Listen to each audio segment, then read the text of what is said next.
Today, whether you're watching this in the morning or at night, make yourself comfortable.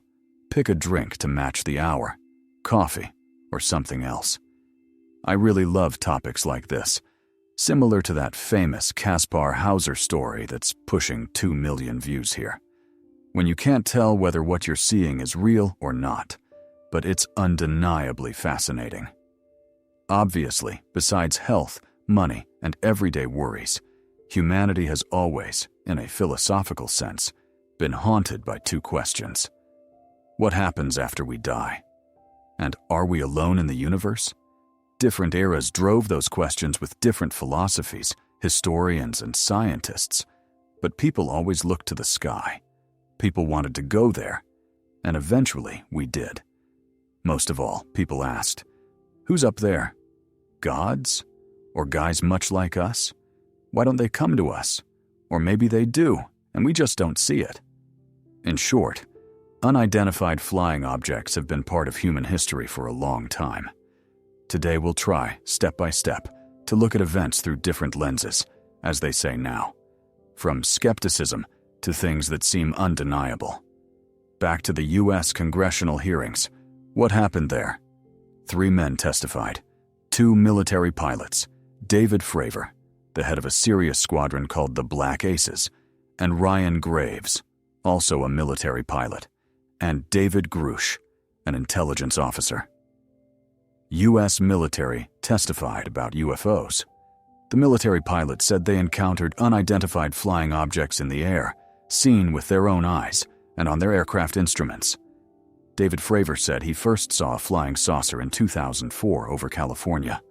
According to him, from 2004 to 2021, there were 150 episodes in America alone where people saw unidentified flying objects. Ryan Graves said much the same. He too had seen saucer-like craft, knew this information existed inside the Pentagon, and that U.S. intelligence agencies were working on it. And all of this was said under oath, to be clear. David Grush, the intelligence officer, said the U.S. government unquestionably possesses the remains of crashed, unidentified flying objects. The government is engaged in reverse engineering these objects, in other words, reconstructing them to understand the technology and apply it in the defense industry. According to him, the U.S. government has at least several alien bodies humanoids, but not Homo sapiens. All of this is funded from dedicated budgets, and the program has existed for a long time. Moreover, Grush said that former employees who publicize information about it face various life problems and pressure at minimum. In short, the topic is quite closed, if not entirely top secret. Naturally, the U.S. Department of Defense immediately distanced itself, saying this is nonsense. Yes, they say, we log huge amounts of UFO-related information, but we treat it with extreme skepticism. There are many reports, and 99% of them can be explained by comets, meteors, bolides, weather balloons, airships, or simply reflections, refractions, and so on.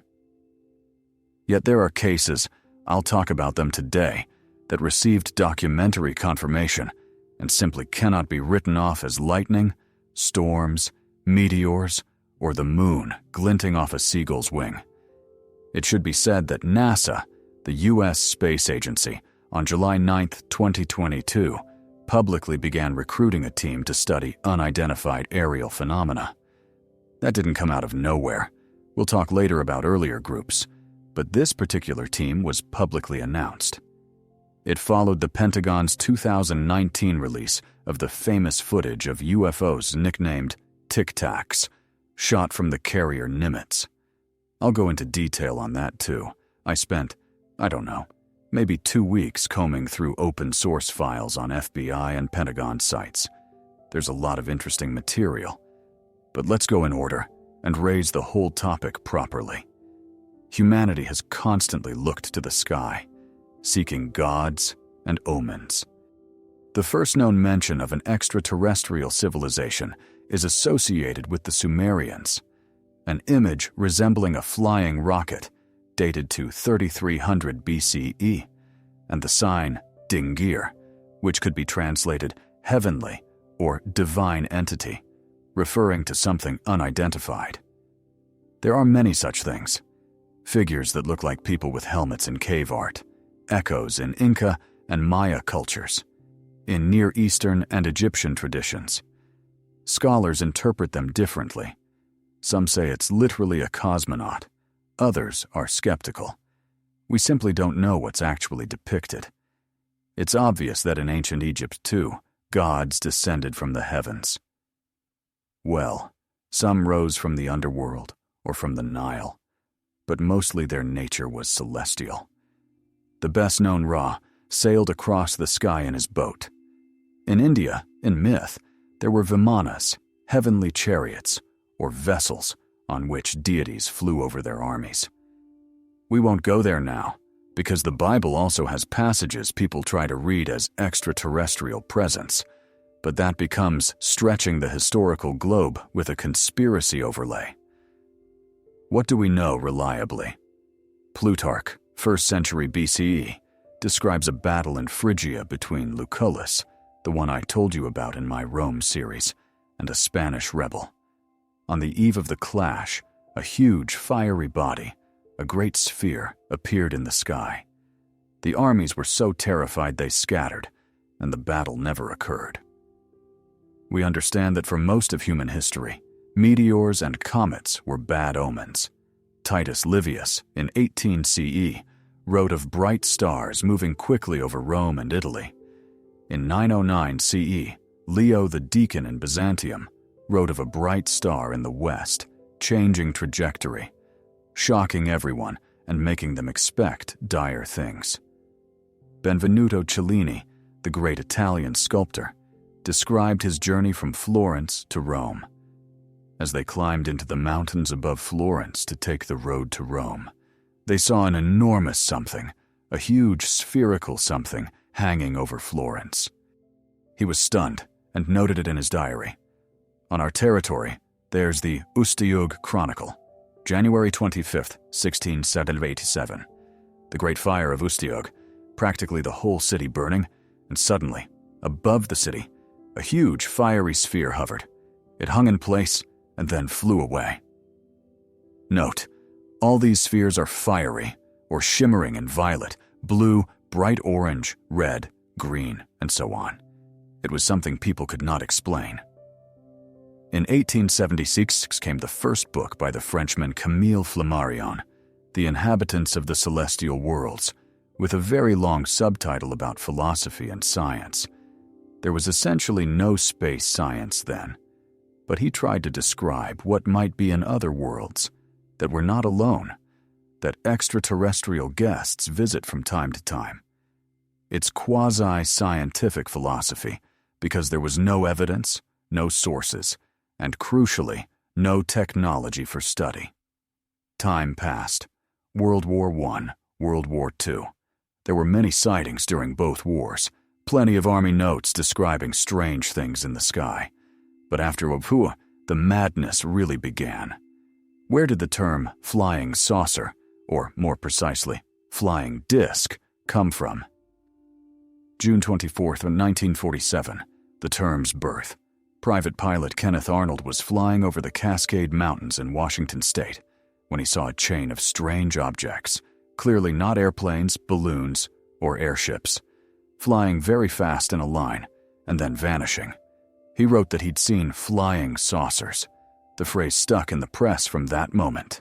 UFOs after World War II, then, July 4th, 1947, just days later, a United Airlines DC-3 was flying. The pilot, a flight attendant, and, according to some, a few others, though accounts differ, saw something shimmering with red lights, saucer-like let's stick with flying saucer, that quickly passed by and disappeared. Then, in July of that same year, 4 days after the civilian sighting, came the cornerstone of ufology, the Roswell incident. What happened? W.W. Mac Brazel, a rancher in New Mexico, noticed on July 3, 1947, that some sheep had gone missing. He went to look and stumbled on something he'd never seen. debris scattered over his land, huge sheets of foil, very odd foil, that crumpled in your hand and then smoothed itself back out. Strange metal rods that wouldn't bend, couldn't be cut with a knife, didn't react to fire, and stayed cool. Some kind of cords with patterns that looked like hieroglyphs, or Chinese, or Japanese, some indecipherable script. He called them hieroglyphs, because that's what he could associate them with. Sheep missing, debris everywhere. So Mac did the civic thing and went to the sheriff. "Listen, I've lost some sheep. I'll find them. But there's something weird on my property." The sheriff called the military from the nearest base. The military arrived and began collecting debris. Meanwhile, Mac went to the radio. Local radio in America was well developed, and he went live to tell the story. The missing sheep, the lightning flash and thunder he'd heard the previous night, and now this field of debris, some kind of dish? Balloon. Strange stuff all over his land. The broadcast was cut off. Accounts differ later about whether it was really cut, but the story got out. The military collected everything. On July 8th, the base issued a press release. The U.S. military had found a flying saucer, pieces of the craft skin, and so on. The morning of July 8th, and it was released. By evening, from New Mexico to Chicago, newspapers had headlines. The U.S. military found a flying saucer. July 9th, General Ramey of the Air Force issued a denial. Dear friends, it was a weather balloon. The rancher didn't understand. Our people also didn't immediately understand. So they issued a release. But it's just a meteorological balloon. Don't worry. Don't worry, of course, made the press think. They're hiding something. The noise went on for a while. Then time passed. America moved on, as any country does, and people forgot. But the mania had begun. The UFO story couldn't be stopped. Interest gushed. In 1950 came the famous Thule papyrus. Journalist Tiffany Thayer wrote that an ancient Egyptian papyrus had been found at the Vatican, fully deciphered, describing the first contact with an extraterrestrial craft. The frenzy lasted a couple of years until the journalist was caught or admitted it was a hoax. No such papyrus existed. But Roswell didn't stop there. By 1979, the incident had grown into myth. Area 51 entered the lore. The U.S. government supposedly stored alien bodies and debris from that saucer there. In 1979, an officer named Jesse Marcel gave an interview to researchers Moore and Friedman and showed photos. "I was among those who found the saucer. We gathered parts and shipped them to another base. Here are my photos." In one photo, he's holding a sheet of foil. He said, "This one is real." Later, they forbade us to talk and handed us props, bits of metal, to back the weather balloon story. We told it to everyone. But it wasn't a balloon. The rods wouldn't melt, couldn't be cut, never heated in flame. The foil crumpled and uncrumpled. The cords had hieroglyphs, and there were markings like hieroglyphs on the rods. Nothing like any American, Japanese, or any other military tech I knew. It definitely wasn't of earthly origin. Moore and Friedman went further and found the son of the radio station owner. He said, "Yes, I was a kid, but I clearly remember the farmer was on my father's show, started talking about aliens and a saucer, and the line was cut. Supposedly, regulators called and said, 'We'll revoke your license if you stoke public panic. It's the Cold War. If journalists start saying Soviet saucers fly here freely, there'll be panic.' So they killed the segment. They found another man, Gerald Anderson, then a child, who said his father, a neighbor of the rancher, saw not only debris but 3 bodies. Some sources say 4. One account, a witness and a friend, came upon the crash site. Mac's field only had scattered parts. The main saucer lay a few miles away. They saw 3 bodies on the ground, 2 not breathing, one breathing shallowly as if ribs were broken. A fourth figure was helping, and when he saw the men, he curled up in fear. From there comes the iconic alien silhouette, big head, almond eyes. The clothing, suits of solid metallic fabric with similar boots. Perhaps it's nonsense. We don't know. Yet those who recently testified under oath in Congress said the government does have biological remains of humanoids. They also found the daughters of Sergeant Brown, one of the men who collected debris, who said their father told their mother it was no weather balloon. We're lying when we say balloon. This is something entirely different. Definitely not from Earth. In 1977, the Air Force stated that in that area, they had tested equipment and dropped mannequins by parachute. Impressionable Americans mistook mannequins for aliens. The story rolled on. In 1994, the U.S. government, specifically the Pentagon, said, yes, there was an incident. It wasn't a saucer, but also not a weather balloon. We misled you then. It was a different balloon. Project Mogul. They launched giant stratospheric balloons to monitor Soviet nuclear tests, reading magnetic impulses, keeping tabs on Soviet bases. One crashed and was mistaken for a saucer. As for hieroglyphs on cords, the balloon used tape manufactured by toy factories. The patterns looked like characters. No mystery here, they said. A counter-theory claimed they were Japanese balloon bombs. Japan had tried to send biological weapons over California on balloons. Perhaps one drifted and fell in 1947. Then, in April 2011, the FBI published the Hot Tell Memo, written in 1947, claiming a disc and 3 bodies were found. That the Pentagon cut the FBI out. Top secret. Report directly to the president. The memo sits on the FBI website. Skeptics say the agent repeated regional rumors, and that 2 New Mexico con men, Newton and R. Barr, were peddling alien divining rods to farmers. The agent supposedly echoed such gossip. It strains credulity that an FBI man would put 3 alien bodies into an official memo based on gossip, but that's the explanation. As of 1994, Project Mogul was the official explanation. In 1995 came the infamous Alien Autopsy, film supposedly from 1947, 2 surgeons and 2 military men dissecting a humanoid. Fox reportedly paid $125,000. VHS copies sold for $70. The seller, British producer Ray Santilli, claimed it was authentic Roswell footage he'd acquired. The autopsy looked incredibly convincing.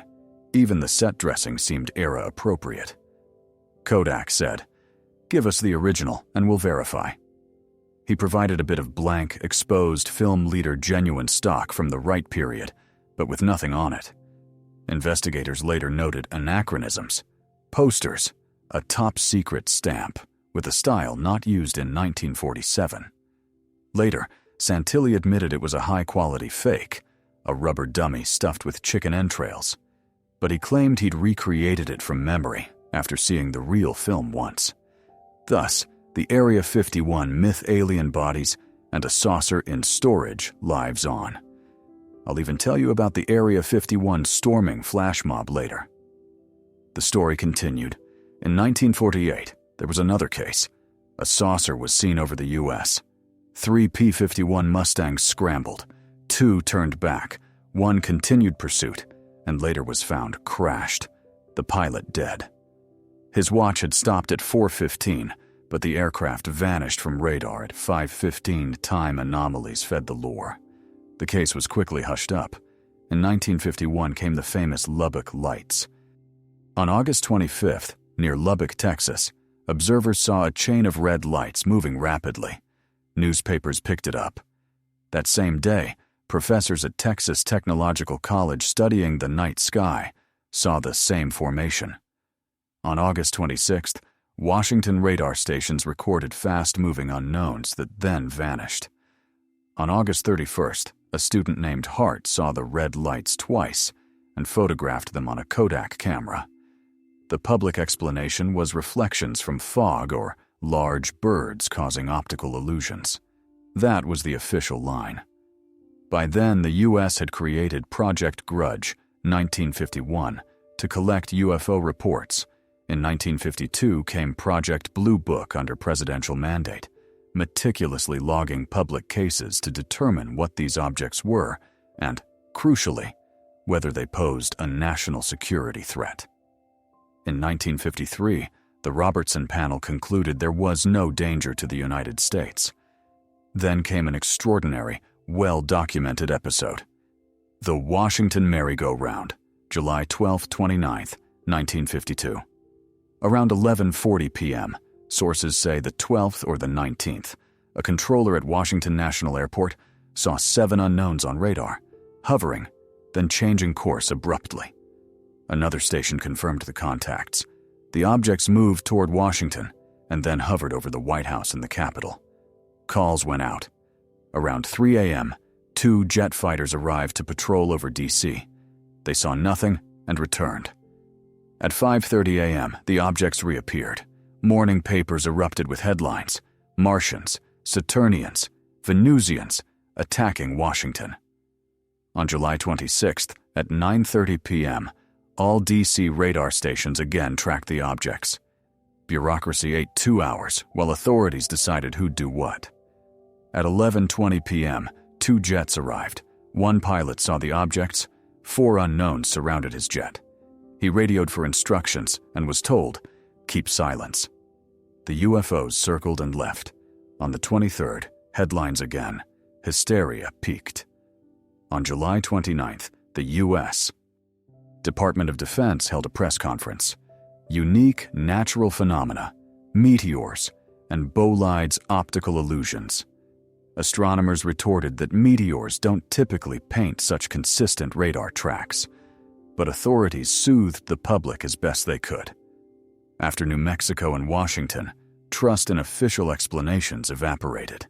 Conspiracy naturally followed. They're watching us from space. They may control us. Maybe governments cooperate with them and receive hidden technologies. Another current appeared. Contactees. People who weren't just seeing saucers, but claimed to be taken aboard. To Venus, Mars, other planets. We won't dive into that. It's believe or don't. Some details described by contactees oddly matched phenomena known only to astronauts, which fed believers. But today, that's more like folklore. In 1965, Kecksburg, Pennsylvania, a fiery object fell in the woods. Multiple witnesses. The military quickly arrived, loaded a large cone-shaped thing onto a truck, and drove off. Rumor said it was debris from a Soviet spy satellite, yet it didn't match known Soviet hardware. Kecksburg's local legend became, "A UFO crashed here, and authorities covered it up." Across Europe, the theme spread. In 1966 came the UMO phenomenon. A strange episode worth noting.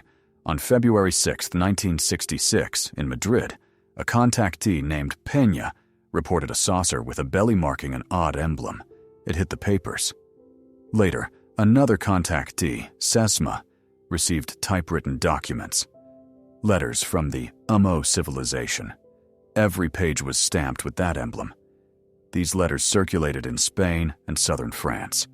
In 1966 alone, 260 letters totaling 1,000 typed pages went to individuals, newspapers, researchers, scientists, each page numbered and machine-typed. The letters claimed a group from planet Umo had landed supposedly in Provence on April 28, 1950, and was studying us, occasionally contacting humans through these letters. Half philosophical, half pseudoscientific, written by people who clearly knew philosophy, science, and astronomy. By the 2000s, there were some 1,300 pages, mostly in Spain and France. The last traditional letter arrived in 2009. Since 2012, the Umites have communicated via Twitter. Apparently, the internet reached their Alpine Provence. The letters described life on Umo. Every person has a neural connection. smell and taste central senses, their mission to prevent nuclear catastrophe on Earth. In 1989, they accused the U.S. of inventing AIDS in a lab. They gave coordinates that roughly matched Star Wolf 424. But astronomers say nothing is there. The letters explain it as stardust hiding their world. The moral system of UMO reads like a mix of neo-Kantianism. Researchers note the world resembles Borges's Tlön, Ukbar, Orbis Tertius. Explanations vary. 1. Real aliens warning us. 2. Leftist groups under Franco, using the letters to communicate ideas. 3. Cult activity. 4. Intelligence services, KGB, or CIA propaganda. In 1992, Peña confessed he'd faked it. His group wrote the letters. But acquaintances insisted he wasn't educated enough to author them. So the phenomenon remains a half-conspiracy, half-cultural curiosity in parts of Europe. The 1960s-70s were the golden age of ufology and its mass culture impact. Films, comics, music, synths that sounded otherworldly. Architecture, too. Matti Suurinen's famous Futuro house, often dubbed a flying saucer house with round windows, designed for ski resorts. Snow slid off easily. Such homes spread across Europe modish, mostly in mountain areas. Again, much of what I've told so far is semi-confirmed half-stories, half-myths. But there are documented cases you can't just shrug off. The principal one occurred in the Shah's Iran before the Islamic Revolution, September 19, 1976. At 12:30 a.m., in the Shemiran district, calls flooded in to military officials. Something unbelievable in the sky, a huge luminous object glowing orange, shifting to green and violet visible from 110 kilometers away. The duty officer alerted the regional commander, General Yousefi. He ordered an F-4 Phantom interceptor into the air. At 1:30 a.m., the Phantom's pilot took off and reported seeing the object at 110 kilometers, so bright he could see it at great distance. He was ordered to approach. As he closed within 40 kilometers, all avionics cut out on board systems failed. Frightened, he returned to base. The object remained. At 1:40 a.m., another F-4 took off, piloted by Jafari, future Air Force general. He reported something even stranger. A smaller object separated from the large, rainbow-shimmering sphere and flew toward him. He tried to fire a missile, but his weapons and navigation systems died instantly. He turned back. The smaller object chased him, flew under his fuselage, nearly clipping him. He attempted to eject, but his systems were jammed. He couldn't. As he moved farther from the main object, his instruments came back. He then saw 4 smaller objects separate from the large craft. 1 pursued him, 2 hovered, a third descended and appeared to land softly. And there was technology corroboration. The nearest airport reported that small objects circled their control tower, knocked out instruments, then flew back. Jafari said he'd never seen anything like their speed and maneuverability beyond any aircraft he knew of. The main object was colossal, visible at 110 kilometers, brilliantly lit. The small ones also glowed. One illuminated nearby cliffs as it landed. The small objects were 4 to 5 meters across. The main one was the size of a medium coach or a Boeing airliner. On October 1st, 1976, Jafari's radio transcripts with the base and airport were published. They were on tape. That same day, staff at the U.S. Embassy in Morocco reported seeing a UFO, and it went to Washington via diplomatic channels. The case was documented in meticulous detail. After Jafari landed, he was debriefed in the presence of U.S. military personnel. A 5-page report precisely reconstructed events, minute by minute from pilot testimony and drawings. In Iran, it was explosive, clearly something unprecedented.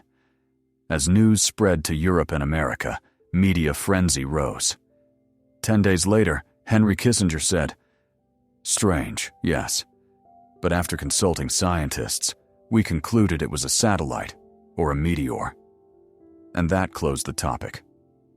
In 2007, at the National Press Club in Washington, Jafari retold the story verbatim, consistent with his 1976 account, seen by humans and recorded by instruments. Next case, November 11, 1979. A Spanish civilian flight took off from Salzburg, Austria, headed to Las Palmas, refueled in Mallorca, then departed again. The pilot saw a huge saucer with red lights. Initially, they thought it was an aircraft. It flew dangerously parallel. The pilot coordinated with the ground, performed maneuvers. The object followed. Afraid of a collision, he requested an emergency landing and put down in Valencia. Valencia radar confirmed the object and called the nearest military base. A Mirage F-1 scrambled, reached the object, and the pilot reported a huge saucer with red lights. As he approached, his avionics failed. He circled for a second pass. The object moved at moderate speed, then, as the fighter neared, accelerated and sprinted away, faster than the jet. Low on fuel, the Mirage returned to base, while the saucer headed toward Africa's coast. The press exploded. The Cortes held hearings and questioned the pilot. Explanations ranged from emissions from a chemical plant refracting in the atmosphere, with the bonus of knocking out avionics, to electronic interference from the U.S. 6th Fleet in the Mediterranean. The veteran pilot dismissed those theories. The case became a national story, clearly documented. In the USSR, there were many sightings as well. 2 cases hit the press prominently. In 1977, in Petrozavodsk, residents saw a giant jellyfish in the sky, something from which beams, like tentacles, streamed down. It glowed and shifted colors: violet, blue, yellow, green, and those strands seemed to fall to the ground. It was seen several times. A government commission arrived and said, "That's Plesetsk rocket launches, with atmospheric refraction and light producing an optical illusion." Perhaps, but some homes had neat melted holes in window glass that night. Kids with pellet guns, people were told. Then why melted? Well, special pellet guns, came the answer. The story was hushed, though many in Petrozavodsk still tell it. There were rumors of a special KGB unit, almost certainly true, as the KGB monitored everything. If there are saucer reports and a crowd of eccentrics talking about them, of course they'd monitor and control it. Researchers, however, were stigmatized by Soviet science mocked rather than repressed in later years.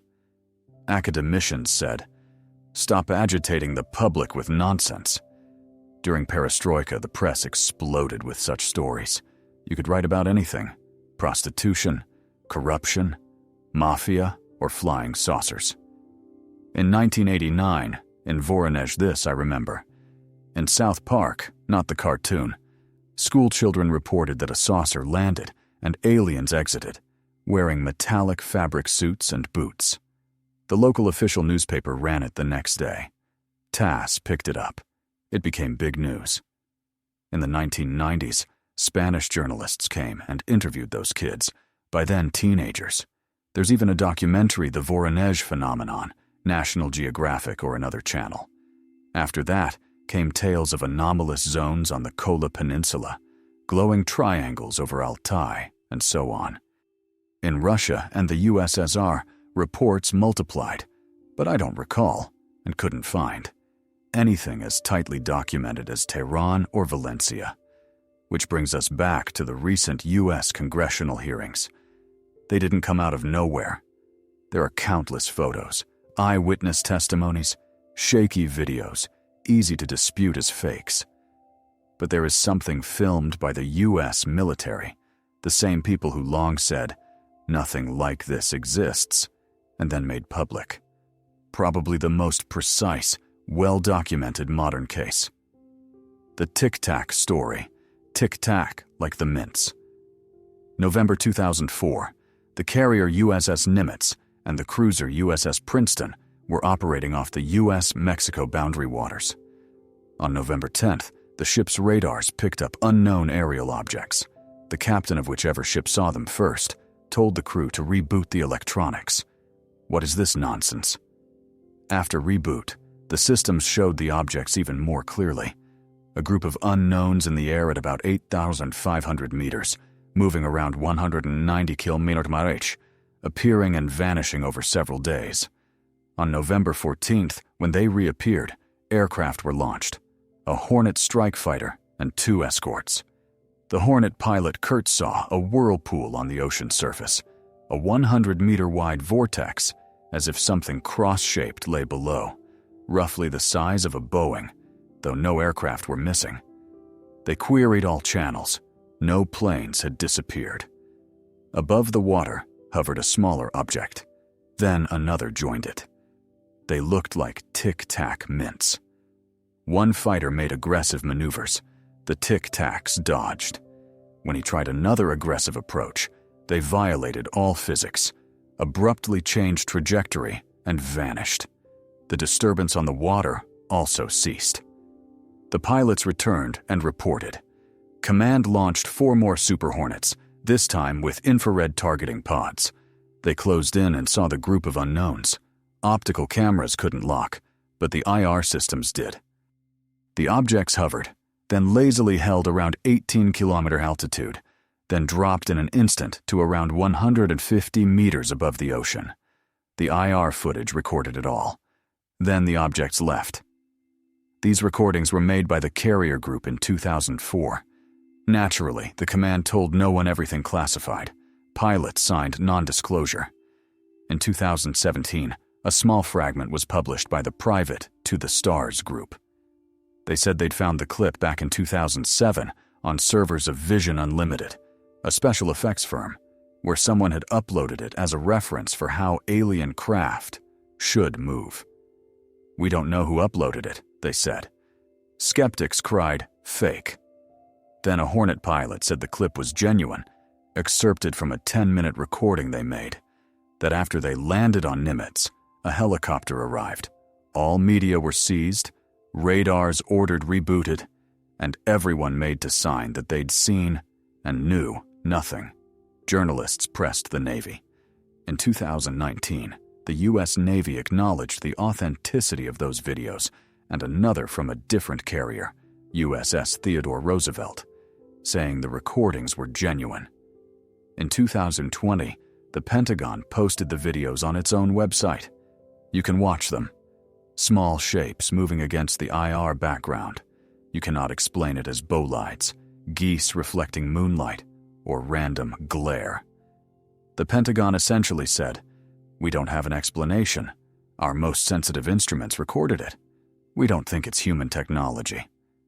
For a long time, officialdom made ufologists look like eccentric professors, goofy guys in thick glasses chasing saucers, while real explanations existed. Yet I've given at least 3 examples for which humanity has no good explanation. Seen by people, recorded by instruments, and documented. On one side, ufologists got mocked. On the other, pop culture and journalism amplified the theme. And then there are the truly obsessed. One story, Scottish hacker Gary McKinnon. He was a gamer as a kid. In the 1990s, he learned programming and read about Roswell. He became so enamored that he started hunting for traces of aliens and government cover-ups. He wrote Trojans. Between February 1st, 2001 and March 19th, 2002, he began hacking NASA servers. He didn't steal or sell. He said many passwords were laughable. Enter admin. Leave the password blank and you're in. He found publicly exposed IPs. Eventually, he got into NASA. He was caught because of time zone mistakes and because he pulled files to his home email sloppy. The U.S. sought extradition through a long process. Decisions were made and reversed. Ultimately, Home Secretary Theresa May blocked it, citing his mental health. What did McKinnon claim to find? A disclosure project involving at least 400 people across civil aviation, the military, space, chemical industries, writing reports on engineering analyses of captured or crashed alien craft that the U.S. government was trying to adapt. Perhaps Men in Black grew out of this mythos. He mentioned a NASA unit called Building 8, which he said had a department dealing with UFOs. We now know NASA has a UAP effort recruiting volunteers, but McKinnon claimed Building 8 collected all open-source traces and scrubbed real UFO evidence from public images to avoid panic and keep secrets. He also claimed to see a roster of non-terrestrial officers moving between units, but he couldn't find them in public rosters. When asked for proof, he said the 2001 internet was too slow. He couldn't download the files. But I saw them. You can call him a crank or not, but the case was famous in the UK. Astronauts have often said they saw something in space. Recently, just a month ago, Valentina Tereshkova's 1963 flight log was declassified.